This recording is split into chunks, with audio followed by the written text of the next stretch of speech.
I came through New Orleans on a road trip in 1998. Just thought it was going to be a stop and, drove into the Garden District and just said to my friend, well, I have all my stuff, so I'm going to just move here. I'm from Texas, I'm from Houston originally. I never thought I'd only live 5 hours away from home. That was not my plan. As a traveler, I've been all over the world and I've always thought, I'll just live some faraway place. New Orleans is far away. It is, it is far away from a lot of other ways of life. We started doing this project, the Music Box, as an experiment. We moved from the idea of building a space that would have performance and music in it to, it's not that it held the musicians and the musicians played their instruments, they literally played the house. And it was a moment that was like a bing.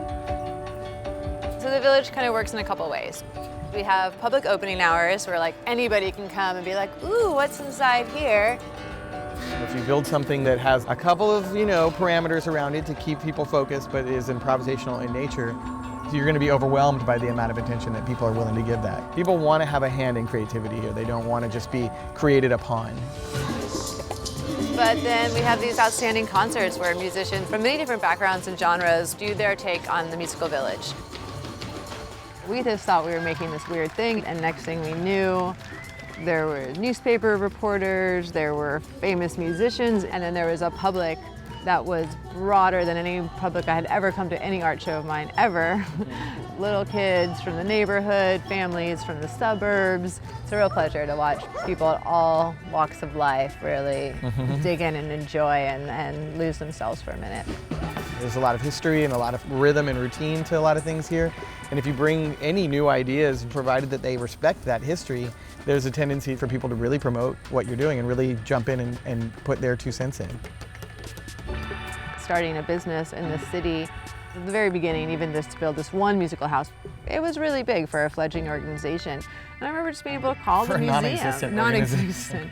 I called the museum and the head curator agreed to meet me. Or I needed something from the city and I wrote to them and they wrote back. And that's really where the small town aspect of living here makes a huge difference.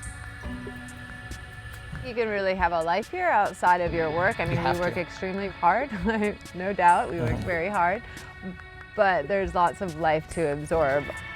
In the last year, I bought a house, had a baby, and got a giant new business reality. And for me, having a child in the city is like a gift to give my little girl.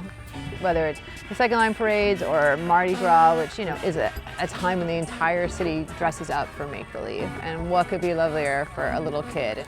It's really about letting a child grow up in a magical place. The whole city is kind of magic to me.